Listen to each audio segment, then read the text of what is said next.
sobre todo con ese debate del peso libre. Al final somos defensores, lógicamente, de utilizar ese trabajo intenso y de peso libre en las primeras etapas. Y ya luego, a lo mejor, puedes prescindir cuando sea según tu nivel en un futuro, si estamos usando química, si no estamos usando química, si tenemos mayor número de lesiones, menor número de lesiones. Ahí podríamos entrar a debatir, pero en la base, en el inicio, es fundamental.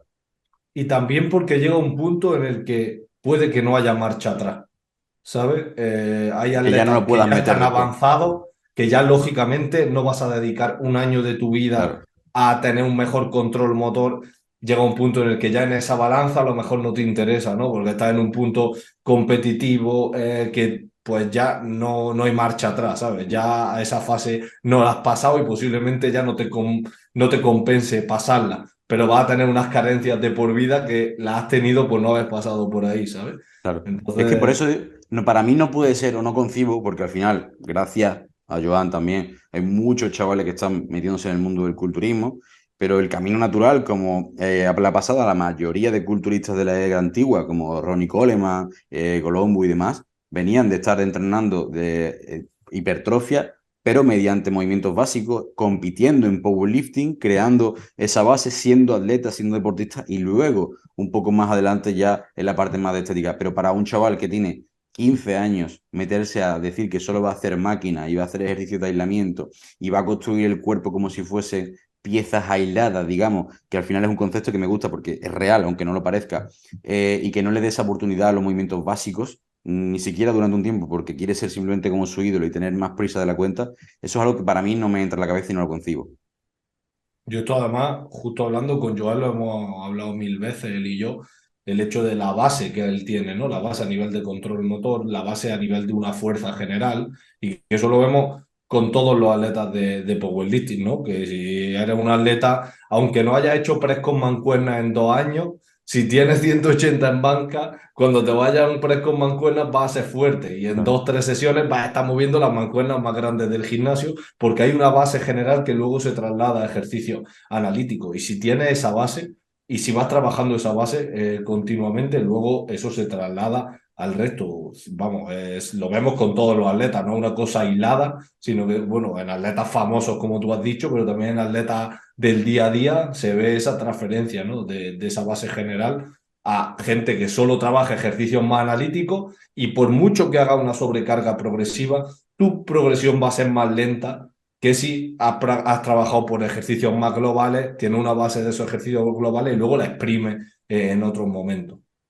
Mucha Ok. gente cree que por trabajar bloques inespecíficos entre comillas para el culturismo, como puede ser un bloque de acumulación o como puede ser un bloque de fuerza, están perdiendo eh, etapas de progreso. Claro. Pero luego tú cuando lo analizas no es así. Si tú coges un atleta que está 12 meses al año solo trabajando ejercicios de aislamiento, como puede ser un pre, vamos a poner que no sea muy aislamiento, un pre en máquina sentado Ujú. y ves su progreso y luego coge a otro que ha trabajado por bloques inespecíficos y al final del año está trabajando también ese press de máquina, las cargas que mueven son las mismas o incluso te diría que el que ha trabajado bloques moverá más carga. Por tanto, no ha perdido progreso por hacer bloques inespecíficos, que ese es el miedo que todo el mundo, que mucha gente de la escuela de la super selección de ejercicios tiene.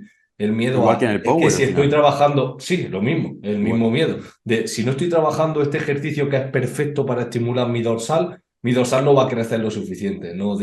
El año es muy largo y no se progresa en cada sesión y tu músculo no crece cada día, sino que es una cosa mucho más lenta y Que mucho... luego en la parte biomecánica tiene también sus puntos ciegos, en el que aunque este sea el mejor ejercicio para estimular el dorsal de forma general para la mayoría de personas, a lo mejor para ti, que tienes el dorsal bajo o la parte baja de la espalda de X forma o es el punto débil tuyo, te viene mejor otro que aunque no sea tan específico para la mejora del dorsal genérica, sí lo sea para la zona crítica tuya, que al final es como puede ocurrir en Power. Y esto es una cosa también, vemos un ejercicio en Instagram, queremos meterlo, nos lo han explicado, hostia, qué guay, pero no es a lo mejor lo que me viene bien específicamente a mí, ¿no? Por poner un ejemplo.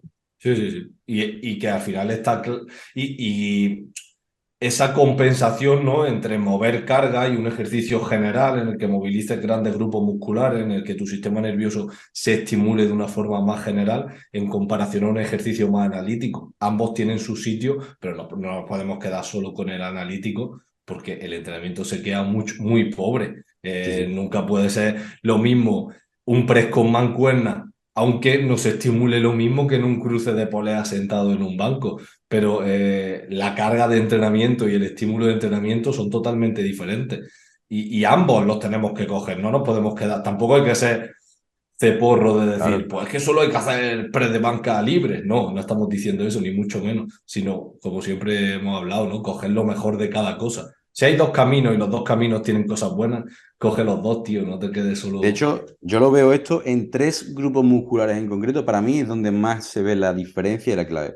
Uno sería la espalda. Podríamos hablar de la espalda en general, la densidad, cuando estamos trabajando con peso libre, porque al final los grupos estabilizadores más profundos que se ven luego cuando estamos en ese punto más de definición y demás, están trabajando más con ese peso libre, pero en la parte baja de la espalda, en ese arbolito y en toda la zona dorsal, no lo desarrollas solo y únicamente con esas hiperextensiones, que al final no deja de ser un ejercicio compuesto también, que es una cosa Sí. que la gente no se olvida, que dice que no hagas peso muerto, pero hagas una hiperextensión en 45 grados y demás, o una hiperextensión en horizontal, son ejercicios compuestos también. Y es una cosa que se ve mucho la diferencia. Eso por ahí. El segundo grupo muscular que veo también mucha diferencia y que no puede estimular. Y luego quien hace peso muerto, quien hace sentadilla, quien hace esos movimientos globales, se ve mucho en tarima, es el glúteo.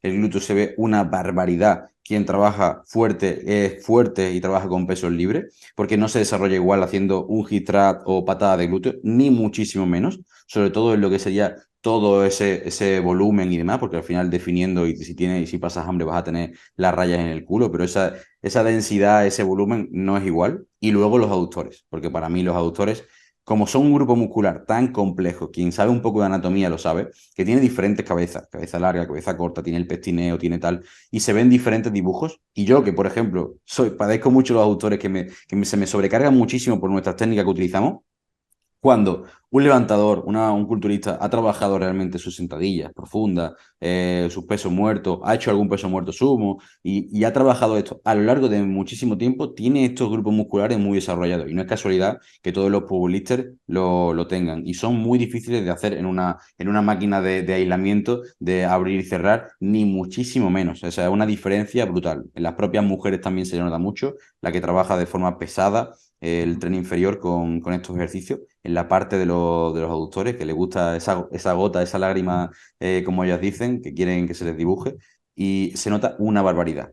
Y sin embargo, luego también tiene adaptaciones que el movimiento libre, que puede ser contraproducente o que, no, o que se ve perfectamente que no podemos hacer solo un press de banca libre, porque al final nosotros los powerlifters que tenemos más desarrollado, pues el pectoral inferior. Tenemos esa parte del pectoral inferior mucho más desarrollado que esa parte del pectoral alto y a nivel estético no es igual. Bueno, pues igual que podemos encontrar ciertas adaptaciones positivas cuando estamos trabajando con pesos libres, podemos encontrar adaptaciones negativas de solo abusar de ese ángulo, de esa posición y demás, como si estuviésemos solo haciendo siempre declinado, ¿no? Pues esto es otro ejemplo de no ser dogmático entre un extremo y otro. Pero para mí, estos tres grupos musculares, que es lo que he visto yo en tarima, refleja mucha diferencia. Sí, aparte de también el look, ¿no? Muchas veces se habla de ese look duro, que no es solo un grupo muscular más desarrollado o menos, sino como te das la vuelta y se te ve, ¿no? Ese un look más grande, más duro, como más rocoso, que dicen que dan esos movimientos libres. Algo imposible, yo creo que de demostrar, pero que la Claro. realidad está ahí, ¿no? Y que luego llega a las competiciones y parece que se ve quién ha levantado kilos y quién ha entrenado de una forma más dura, y que es una de las críticas que siempre se le hace al ya no Mister Olympia Bir Rami, de que le ha faltado esa base, Sí. que ya es imposible que la vaya a recuperar, que le falta masa muscular en el lumbar, que tiene carencias de haber entrenado desde siempre en un gimnasio con muchas máquinas, como es toda la zona de Oxygen donde él entrena, y con una metodología de más analíticos, más entrenados con máquinas. Pues bueno, algo difícil de demostrar, a lo mejor es simplemente su genética, ¿no? Pero que, pues bueno, que se ve con grandes atletas y que se ve en tarima. Y aparte, para mí, aparte de los grupos musculares y del look, es la mentalidad que te dan los movimientos Sí, libres sin y, como duda. hemos dicho, ese control entrenando. Cómo mueve unas cargas, cómo las estabiliza esas cargas, qué control tiene ante esas cargas, es totalmente diferente cuando has trabajado la base, cuando has trabajado movimientos libres, a cuando nunca lo has hecho y tienes que trabajar un ejercicio analítico siempre, ¿no? Y la adherencia, ¿no? Al final, el poder disfrutar del entrenamiento de una forma diferente, porque suele ser muy sacrificado y muy duro la parte estética, y tener una recompensa un poco más inmediata, ¿no? De tu día a día entrenando con ese disfrute de una sobrecarga progresiva y demás, creo que es fundamental. ¿A quién no le gusta cuando sube un culturista como Cebum haciendo peso muerto o sentadilla y todo el mundo lo comparte? Porque mira lo fuerte que es, además de ser tan estético, ¿no? Es un ejemplo que se me viene rápidamente a la mente. Y eso que tú has dicho, además, con Javi, que es uno de los atletas de culturismo de Men's Physique con los que estoy trabajando, que no llevamos mucho trabajando y que él es profesional. Y él me dice, Víctor, la última feedback de esta última semana es, me siento atleta. Claro. Me siento atleta cuando esta semana tengo que intentar una serie más especial en este ejercicio, tengo que apuntar la carga, tengo que mandarte vídeo y me has dado una corrección a nivel técnico del vídeo Eso. que tengo que aplicar en la siguiente semana. Es decir, que el entrenamiento no sea simplemente hoy te toca pecho y entrena Sí. o hoy llega el fallo en este ejercicio y ya está, sino necesito que esta semana haga esto porque la que viene vamos a hacer esto, porque la siguiente vamos a hacer esto y porque dentro de 6 meses esto se va a comparar con un bloque parecido a esto y tendrás que ser mejor. El largo plazo, el que el atleta sea consciente de todo eso y que al final es lo que ha hecho que saquemos nuestro programa, el curso en el que estamos trabajando y que, como tú has dicho al principio, muchos entrenadores han comprado el programa porque lo explicamos ahí. Claro. Que para nosotros es muy importante que el atleta sea atleta y que cuando va a entrenar, al igual que un nadador sabe lo que tiene que hacer, al igual que un corredor o un powerlifter va con su entrenamiento con lo que tiene que hacer, no entiendo que un atleta de culturismo vaya al gimnasio y diga, esa máquina está hoy libre, voy a hacer esa máquina. Claro, exactamente. Que Pues tenga tía, esa está algo más. ocupada, pues ya la haré. ¿Cómo ya la haré, tío? Está ocupada, pues te tendrás que esperar, le tendrás que decir que tienes que usarla porque te toca eso, porque es muy importante que hagas ese ejercicio con una intensidad concreta en un momento concreto. Es que esto creo que se olvida muchísimo, esa parte dentro del propio culturismo, porque como se dice que es un arte, que no es un deporte como tal y demás, se olvida muchísimo y genera tantas frustraciones, genera tanto desperdicio de talento y genera que se abandone tan rápido porque no es tan sustancial y podemos darle ese componente. De hecho, a nosotros mismos como entrenador, o sea, desde aquí a todos los que nos escuchan como entrenadores, programadores de hipertrofia, de estética y demás, de entrenamiento para esa mejora.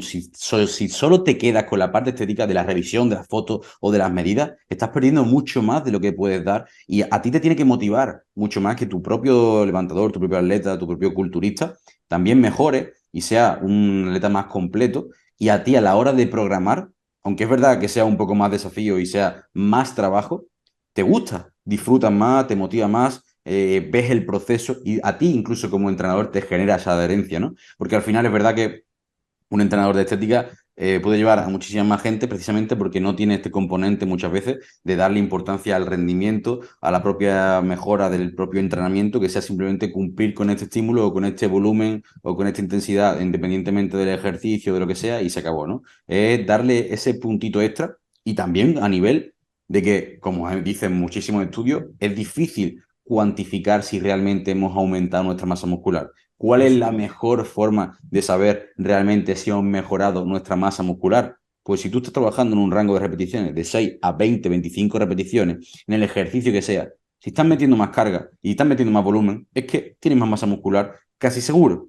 Así Sí, seguro. puede ser que a lo mejor las primeras semanas por familiarización y por especialización a nivel del sistema nervioso tengas una mejora más rápida, pero si tú de un bloque a otro, de un año a otro y llevándose diario y demás, después de 12 Exacto. semanas y has mejorado, es que tienes más masa muscular, seguro. Exacto. Y aparte, es lo que tú has dicho. Si este año estaba haciendo, por eso también los bloques son una forma para el atleta, ya no solo para el entrenador, para el atleta muy adherente para cuantificar ese progreso, para ver ese progreso. Si en un bloque de alta intensidad en el que estamos trabajando un press militar con mancuerna, este año movían las de 48 repeticiones y el año pasado movían las de 35, seguramente tus hombros han crecido, seguramente has desarrollado masa muscular en tu tren inferior porque has pasado por diferentes bloques y porque en una situación similar, en la que la programación es similar, tu estado nutricional es similar, has levantado más carga. Entonces, eso son adaptaciones positivas y por eso es tan importante llevar ese control de qué carga estoy moviendo, de cómo estoy progresando y lo que decimos siempre. No conozco a nadie que mueve unas mancuernas de 50 para hacer press militar y no tenga unos hombros fuertes. No conozco a nadie que haga sentadilla con 200 y pico kilos y no tenga las piernas fuertes, ¿no? Va un poco de la mano. Que pueda Totalmente. haber alguien que sea una persona súper fuerte a nivel neural y tal, pero lo más normal es que el que en tu gimnasio coge las mancuernas de 50 para hacer press militar es el que diga, me cago en la puta, qué hombros tiene, ¿no? Casi siempre va de la mano. Por eso es tan importante cuantificar el rendimiento. Por eso ese mensaje de que solo haya que cuantificar la carga interna o del RIR o usarlo, yo no usarlo como excusa. Lógicamente va a haber semanas, va a haber días que tú tengas que meter menos carga para cumplir lo que se te ha puesto, por supuesto, pero no debe ser la tendencia debe ser a la sobrecarga progresiva. Y esto que dicen de que la fuerza es un mal o un efecto secundario dentro del entrenamiento de hipertrofia y que te va a generar cada vez más fatiga y te va a disfuncionar más y a lo mejor no puede meter tanto volumen. No importa, no, no, no, no, ni muchísimo menos, significa progreso. Te va a hacer mejor, simplemente ajusta en la recuperación, ajusta el volumen, ajusta lo que tengas que ajustar sin ningún tipo de problema, pero eso es progreso. Así que no sirva de excusa para no ponerte fuerte realmente, aunque sea en un press con mancuerna, aunque sea meter y contar placa en un press guiado convergente, da igual, es lo que sea, pero hacerlo fuerte. Así que mensaje para todos desde aquí, los que seáis culturistas o queráis serlo, tenéis que haceros fuerte.